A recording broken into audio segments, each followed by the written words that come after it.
acción que la célula venía desempeñando, claramente van a ser afectadas por la unión de algún componente especial que la célula tenga con algún ligando, que en este caso, asociado a la empresa farmacéutica, pues está ya definida como una droga o un fármaco.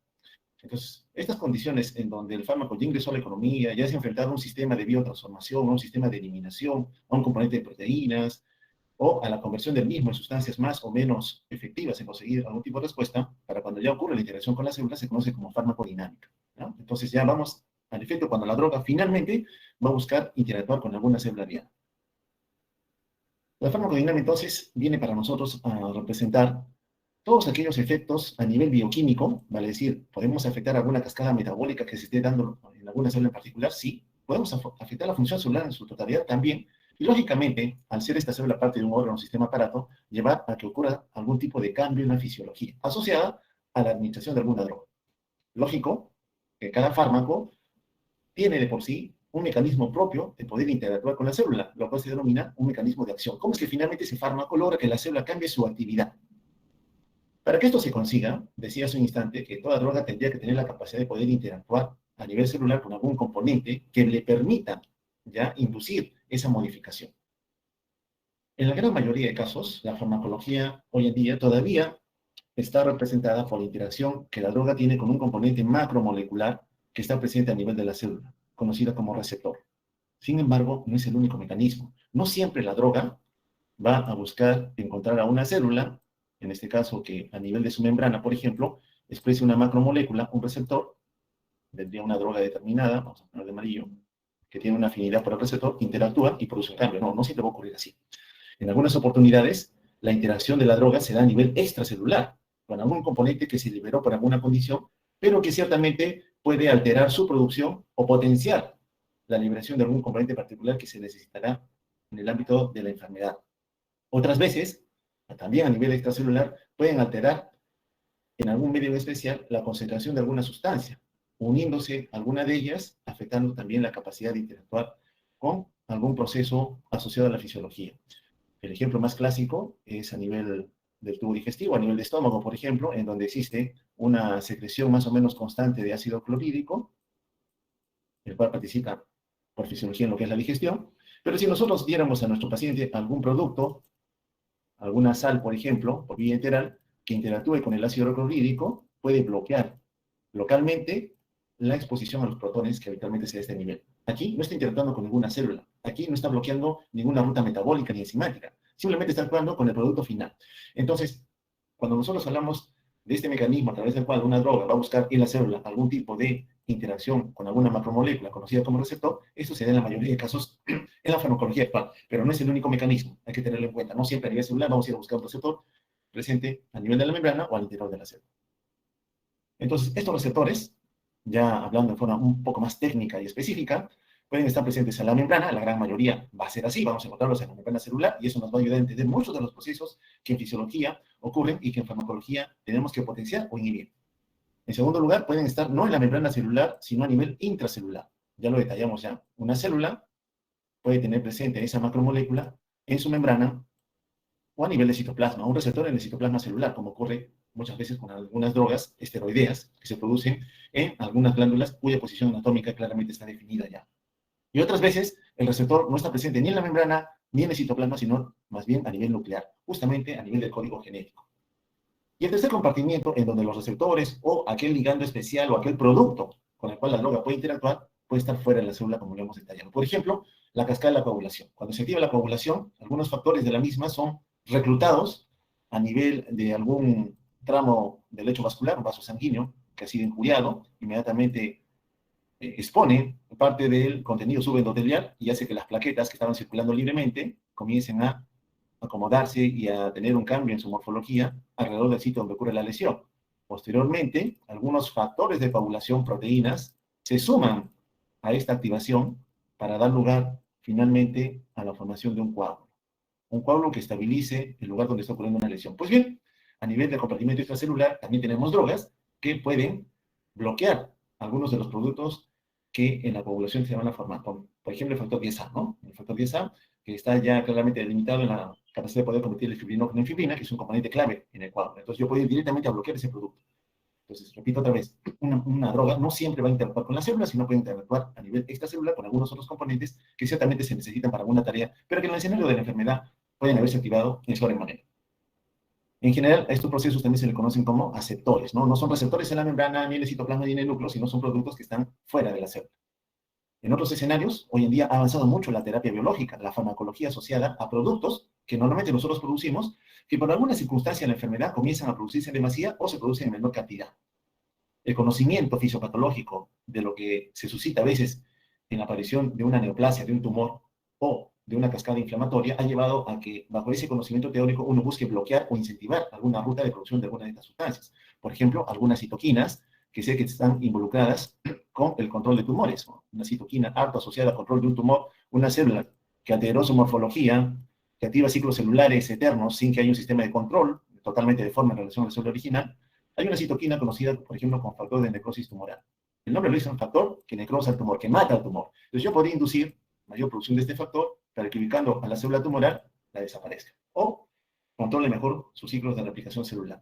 Entonces, esa es terapia biológica. Yo no estoy en ningún momento interactuando con un componente macromolecular de la célula misma, sino estoy actuando en otra ruta en donde sé el aspecto fisiopatológico que está involucrado en la generación de una enfermedad particular, como en este caso puede ser el cáncer. O en el escenario inflamatorio, ¿no? Algunas otras citoquinas inflamatorias, interleuquinas, por ejemplo, que aumentan la respuesta inflamatoria o el aumento celular de células inflamatorias en la economía, y cuando hay mucha inflamación hay daño celular.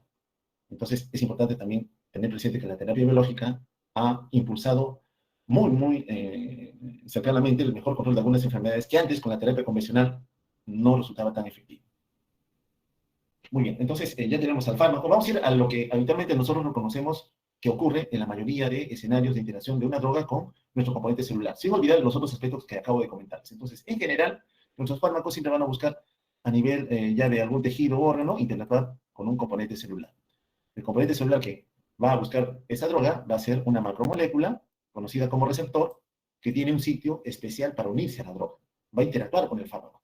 Lógicamente, eso va a inducir cambios bioquímicos y fisiológicos, repito otra vez, que van a tener una expresión en relación a la función que ese órgano, del cual la célula nosotros hemos tenido que manipular farmacológicamente, venía ejecutando, y ahora, para bien o para mal, algún tipo de respuesta se tendrá que generar. Entonces, algunos aspectos importantes que el receptor deba tener. En primer lugar, capacidad de unirse a un ligando. Muchas células ya expresan en su membrana receptores que interactúan con ligandos endógenos, ligandos que normalmente nosotros producimos, pero que en el escenario de la farmacología nosotros podemos crear una droga que se parezca al ligando, que tenga alguna similitud con él. Por tanto, esta droga podría interactuar también con el receptor con el cual ese ligando endógeno normalmente interactúa. Entonces, este receptor tiene que tener la capacidad de poder unirse al ligando. Pero no solamente eso, de unirse al ligando, sino que a nivel de citoplasma, inducir una respuesta que habitualmente el ligando original induciría para que potencie un cambio en la actividad celular. Entonces, este receptor tiene que expresar un dominio extracelular fuera de la célula de unión al ligando. Y hacia la cara citoplasmática, otro dominio para que actúe como una respuesta efectora. Pero para esto va a tener que acoplarse a otros sistemas más. Cuando hablamos de esta célula que interactúa con un ligando, con una droga que se parece al ligando, el receptor lo reconoce, se une a él y hacia la cara citoplasmática tiene que traducir la señal. Porque este ligando, este de aquí, conocido como primer mensajero también, se ha producido en algún lugar de la economía. Y lo que está buscando es hacer que la célula tenga algún tipo de respuesta a su presencia. La respuesta, repito, puede ser que la célula aumente la producción de alguna sustancia, actúa positivamente, o que de repente inhiba la producción de alguna sustancia. Depende del ligando, depende del receptor, depende de la célula con la cual se está interactuando.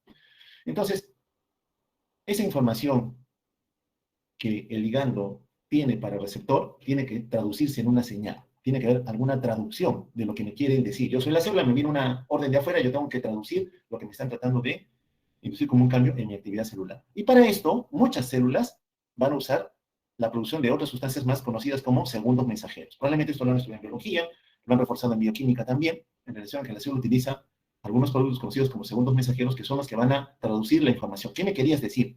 Y ahora yo como segundo mensajero tengo que ejecutar la orden, sea a nivel citoplasmático, sea a nivel de membrana celular, o quién sabe, induciendo la producción de otras sustancias más que actúen a nivel del núcleo. Entonces, el segundo mensajero va a ayudar a traducir esa información que viene fuera de la célula.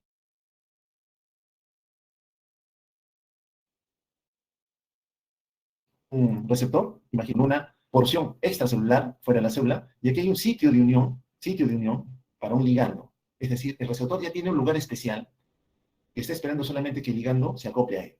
En este caso, este receptor no tiene acoplado ningún ligando, por tanto, no induce ningún cambio en la célula. Está tranquilo. Aquí a la derecha ya vemos que en algún lugar de la economía se ha producido algún ligando o nosotros hemos administrado algún medicamento al paciente, una droga, la cual interactúa con ese lugar que el receptor en la membrana exponía hacia la cara extracelular.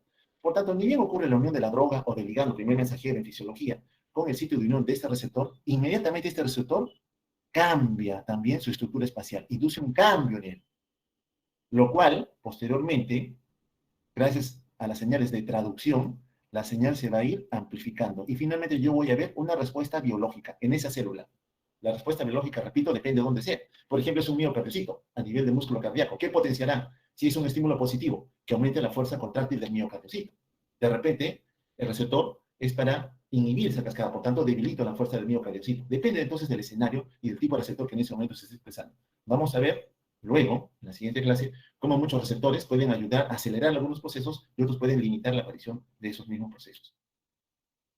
Entonces, un receptor interactúa con un ligando. Una vez que ocurre la interacción con el ligando, vemos nosotros que muchas señales van a tratar de remediar la acción que el ligando tenía sobre un receptor. Muchos receptores tienen especificidad. Solamente van a reconocer a un ligando específico para él. A los otros ligandos que se parecen algo, pero no son similares al ligando o molécula original, en este caso una droga, por ejemplo, por más que intenten interactuar con él, no lo van a hacer, porque el receptor muchas veces guarda algún tipo de especificidad para unirse a ese ligando. Una vez que encuentra su ligando con el cual se va a acoplar en ese sitio especial que el receptor va a tener, inmediatamente la señal se va a traducir y se va a ir amplificando. Para esa amplificación se van a reclutar a otros productos moleculares más, muchos de ellos asociados a proteínas en la membrana, como en este caso estamos viendo aquí, proteínas G.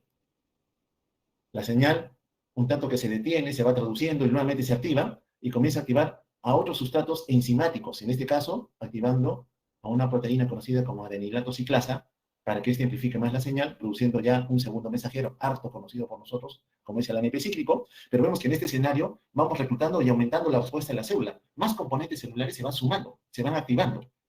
Y vemos que más y más, ahora, gracias a la presencia de esos segundos mensajeros, por ejemplo, AMP cíclico trabaja mucho con proteínas quinasas, las proteínas quinasas aceleran procesos, activan enzimas, por tanto la respuesta celular en el citoplasma se va amplificando, hasta que finalmente ya vemos que la célula en su totalidad está respondiendo.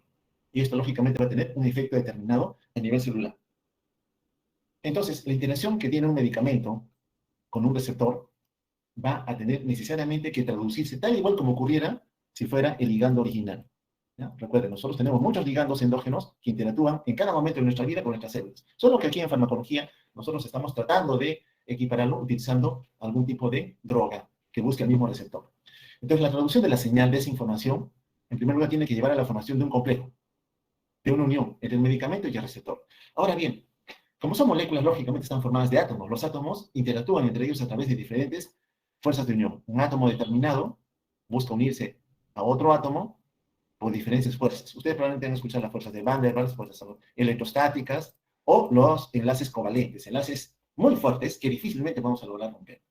Entonces, la interacción átomo-átomo de una molécula con otra puede llevar a que la interacción sea muy fuerte, muy sólida, muy consistente y llevar a que el efecto se prolongue en el tiempo. Versus otra interacción que sea muy débil, en donde cualquier otro medicamento que se adicione podría separar a las moléculas y llevar a que acabe el estímulo o inhibición que se haya podido generar.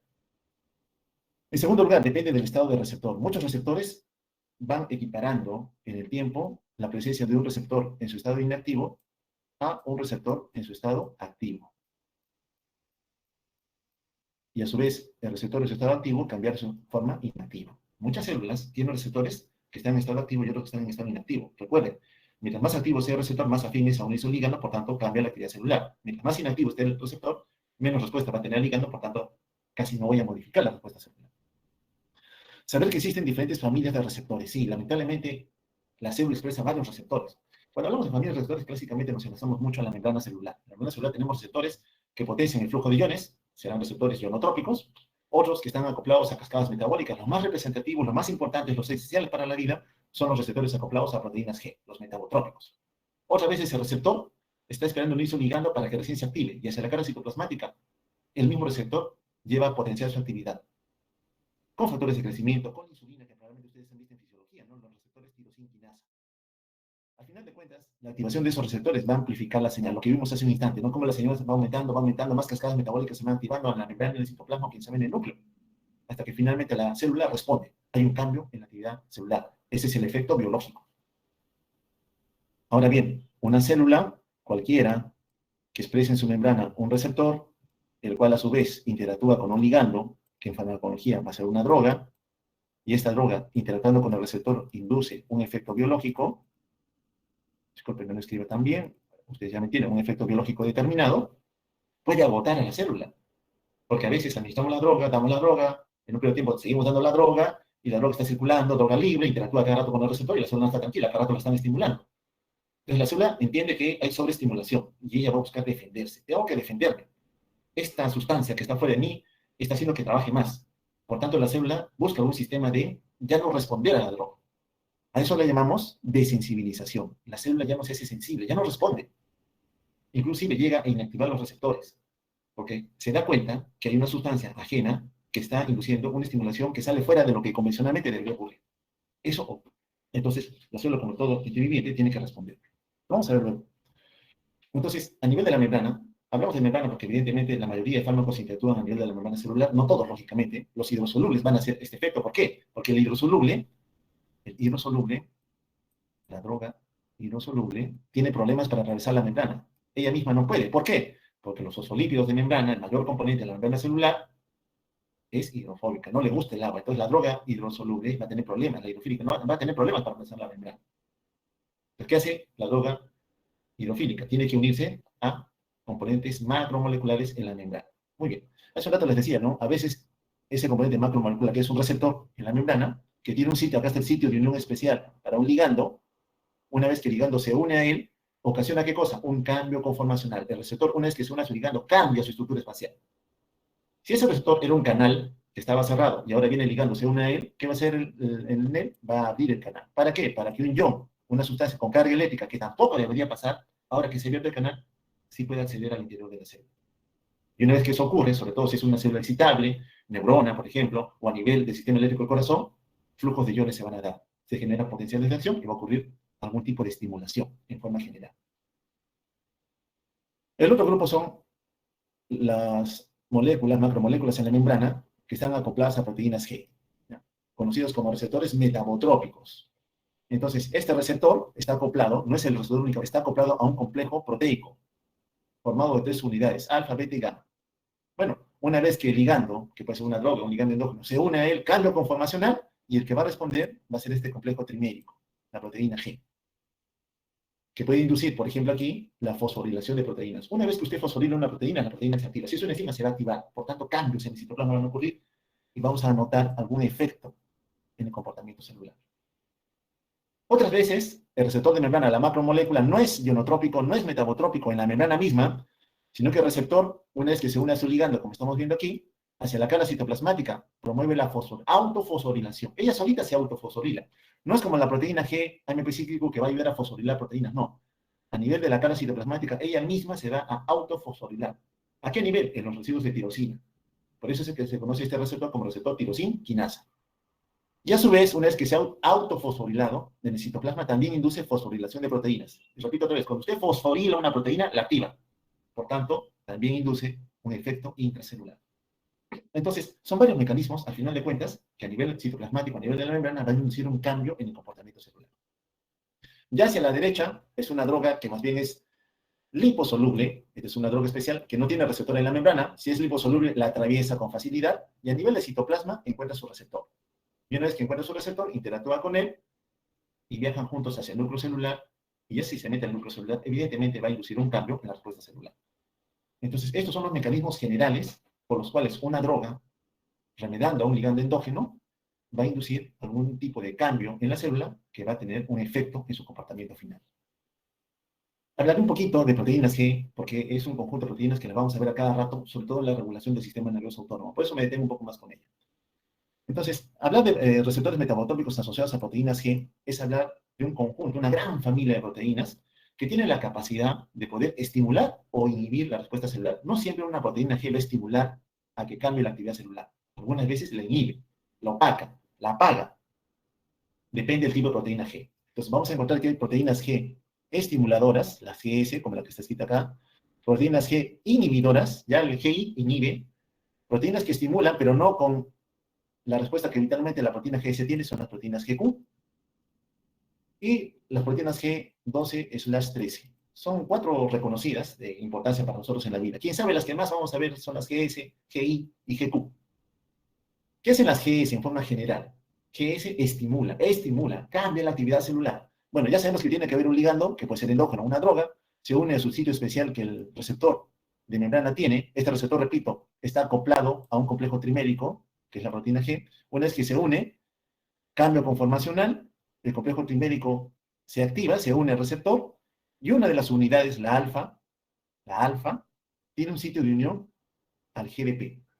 Recuerden que el GDP representa al GTP desfosforilado. ¿Qué es el GTP? El GTP, sobre todo cíclico, es un segundo mensajero, que al igual que el AMP cíclico, induce un cambio en la respuesta celular. Bueno, entonces el complejo trimérico proteína G que está inactivo porque tiene GDP unida a él. Una vez que el receptor acoplado a ella se ha unido a su ligando, se activa. Y cuando se activa, como es GS, busca a su sustrato. ¿Quién es su sustrato de la proteína GS? La adenilato ciclasa, que en este momento estaba inactiva. Está tranquila.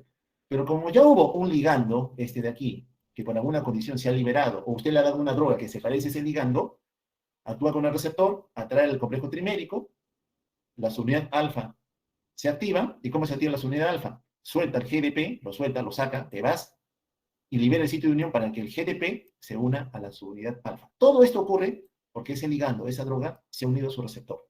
Noten que hasta este momento la adenilato ciclasa sigue inactiva. Uy, ya lo sobreescribí, así que vamos a tener que usar otro color, disculpen por este error mío. Entonces, una vez que la proteína G, complejo trimérico, retrocede otra vez, el complejo trimérico, la subunidad alfa, se ha unido al GTP, se activa la subunidad alfa. ¿Y qué hace la subunidad alfa? Se separa del complejo trimérico, se separa. Ella solita se separa con el GTP y se une a la adenilato ciclasa, que estaba inactiva, y la activa.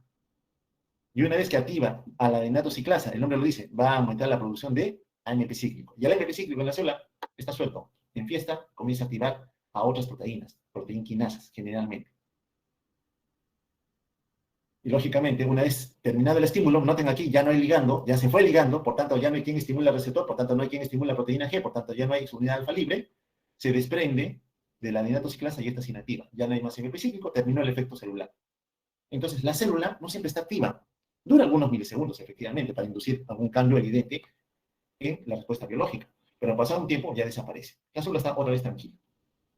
Pero cuando constantemente hay un ligando que está circulando y le estimula, la célula dice un ratito, me tengo que defender de alguna manera. Lo vamos a ver luego, cómo es que la célula se defiende de esa sobreestimulación. Estos son los receptores ionotrópicos, que en este caso estimulan flujo de iones. Acá vemos un receptor que está cerrado, miren. Su poro central está cerrado. Por tanto, así haya mayor cantidad de iones en la derecha celular, gradiente de concentración que quieran pasar, no van a poder hacerlo. Pero en algún momento un ligando se ha producido en mayor cantidad y encuentra un sitio especial de unión en el receptor, en este caso requiere 2, este es un receptor de acetilcolina, por ejemplo, se unen 2 acetilcolina a 2 sitios de unión en el receptor nicotínico, ¿y qué favorece? Que se abra el canal. Se abrió, entonces el ion fluye. Este receptor es un receptor ionotrópico, que una vez interactúa con su ligando o una droga, se activa. ¿Y cómo se activa? Abriéndose, para que un ion pueda entrar. Dependerá en dónde esté expresada esta proteína ionotrópica. Si es neurona, le va a excitar. Si es sistema eléctrico de corazón, mayor flujo de iones, en resumidas cuentas. Receptores ligados a enzimas, bueno, lo detallamos, ¿no? Un receptor que se une a su ligando, que es inactivo, una vez que se une a su ligando, hacia la cara citoplasmática, se autofosforila, lo hemos visto, los receptores tirosina quinasa. Las proteínas G, bueno, ya lo vimos, cómo estimulan cambios a nivel del citoplasma, actuando con algunos otros componentes más. Entonces, proteínas G importantes para la vida, lo vamos a ver a cada momento, cada órgano de nuestra economía, la mayoría, por decirlo de alguna manera, trabajan con proteínas G. Entonces, tenemos que saber cómo trabajan las proteínas G. Este es un receptor dormido. Una vez que el ligando se une a él, se activa, se libera la unidad alfa unida al GTP, y según el receptor, acoplado a una proteína G, hemos dicho, ¿cuántas proteínas G conoce usted? La GS, la GQ, la GI y la G12/13, ¿no? Esto de desconocido, en el NET pues nos sale desconocido, vamos a ver luego que tiene otros efectos, sobre todo relacionados al crecimiento, a la división celular, muy importante hoy en día. Bueno, los que sí debemos recordar, GS, ¿cómo trabajan? Aumentando AMP cíclico. GI, ¿cómo hace? Desaparece al AMP cíclico. Entonces, GS aumenta GMP cíclico. GI disminuye la concentración de AMP cíclico. Los GQ los GQ, muy importantes, ¿saben cómo trabajan? A nivel de la membrana. ¿Qué favorecen? Activar fosfolipasas. Mayor liberación de lípidos para que se libere un segundo mensajero conocido como diacilglicerol, que ustedes han visto probablemente en bioquímica, repito, biología celular, y el inositotrifosfato. Diacilglicerol se parece mucho al AMP cíclico, activa rutas metabólicas en el citoplasma. Y el inositotrifosfato, ¿qué es lo que hace? Aumenta calcio. El calcio es otro segundo mensajero, que cuando aumenta, activa la célula. Mayormente activa la célula. Entonces, en la membrana, sea cual sea el receptor que esté acoplado a una proteína G, yo tengo que saber qué proteína GE es, perdón, para saber qué efecto voy a esperar. Repito otra vez, si es GS, AMP cíclico, proteína quinasas, generalmente estimula la célula porque fosforila proteínas. Si es GQ, trabaja en la membrana, fosfolipasa C, dos segundos mensajeros, diacilglicerol y inositotrifosfato. Diacilglicerol se parece mucho a AMP cíclico, proteína quinasas también, inositotrifosfato, calcio. Ambos mejoran la respuesta celular. Y cuando es GI, recuerde, GI es inhibidor. Si es inhibidor, disminuye la concentración de AMP cíclico. Si no tengo AMP cíclico, no estimulo proteína quinasa. Si no estimulo proteína quinasa, no fosforilo proteínas. Si no fosforilo proteínas, no se activa la célula. Entonces, cada célula tiene receptores en su membrana. ¿Puede tener a la vez receptores GS, GQ, GI? Sí. En su membrana pueden estar todos. Entonces, ¿de qué depende la respuesta celular? Ah, depende del primer mensajero. Si en este caso es una catecolamina, la catecolamina busca interactuar con GS, con nadie más. No se mete con GQ, no se mete con GI, solo GS. Entonces, si la catecolamina interactúa con un receptor acoplado a proteínas GS, estimula célula. La dopamina, por ejemplo, actúa con receptores acoplados a proteínas G, pero la dopamina GI, por tanto, su mecanismo de acción es bajar concentración de AMP cíclico. Pareciera un poco tortuosa la forma en que actúa la célula, pero es importante para saber cómo es que finalmente yo veo un cambio. ¿Qué pasaría si este receptor de membrana esté en el corazón? Esté en el corazón, acá están ventrículos, partículas, septum interauricular. Tengo mi sistema eléctrico, nodo sinusal, va hasta el nodo AB, por 3 haces internodales, ustedes lo saben bien, y un cuarto haz que va a la aurícula izquierda. Del nodo AB va a las de His, rama derecha, rama izquierda, luego terminan las filas de Purkinje. ¿Qué pasa si este nodo sinusal, las células, expresan receptores que responden a la norepinefrina? Entonces, si son receptores que responden a la norepinefrina, son receptores GS. Y en estas células aumenta la fosforilación de proteínas. ¿Que inducen qué cosa? Activación frecuente del nodo sinusal. Aumenta la frecuencia cardíaca. Y en el músculo cardíaco también estos mismos receptores. ¿Pero qué hacen? Mejoran fuerza contráctil. Entonces, cada célula que expresa receptores, al momento de que este receptor interactúa con un ligando especial, puede favorecer en esa célula una mejoría en su respuesta fisiológica. Otra vez yo digo, no. Este nodo sinusal está muy activado. El nodo sinusal descarga a una frecuencia de 60 a 100 por minuto. Esa es mi frecuencia cardíaca normal, 60 a 100 por minuto. ¿Qué pasa si yo recibo un paciente cuya frecuencia cardíaca es de 200 por minuto? Su corazón está latiendo muy rápido. Y si es un anciano, él no tolera una frecuencia tan alta. De repente un joven, atleta probablemente sí, pero un anciano no. Entonces yo tengo que apagar esa respuesta. ¿Qué hago? Si esta la estimulaba, yo voy a ir, no, mejor bloqueo a este receptor para que la frecuencia cardíaca disminuya. ¿Ok? Entonces, entender cómo trabaja la economía es saber cómo la droga va a interferir positiva o negativamente en un aspecto de la función celular. En este caso, mi droga va a ser negativamente, porque quiero apagar la actividad del nodo sinusal. No apagarla completamente, porque yo necesito que haya ciclos cardíacos, sino disminuir la frecuencia de descarga, para hablar en términos más sencillos. Entonces, por eso es importante, mis amigos, conocer cómo es que trabaja la célula a nivel de estos receptores. Bueno, estos son los receptores tirosina quinasa. ¿Dónde está tirosina quinasa? Factores de crecimiento. Cada célula que busca multiplicarse trabaja con receptores que reconocen factores de crecimiento. La insulina trabaja también con este receptor. Y la insulina es una hormona vital para la vida. ¿Por qué? Porque le va a permitir a la célula conseguir uno de los dos sustratos energéticos. Repito otra vez. Dos son los sustratos energéticos que usted tiene que garantizar a toda célula. Siempre. Un sustrato energético es el oxígeno y el otro sustrato energético es la glucosa. Con ambos, usted garantiza que la célula produzca ATP. Y con ATP, usted garantiza que la célula esté viva. Y si está viva, cumple su función. Entonces, la insulina, imagínense que esta es la insulina, trabaja con receptor tirosina quinasa. Ese es su mecanismo de acción.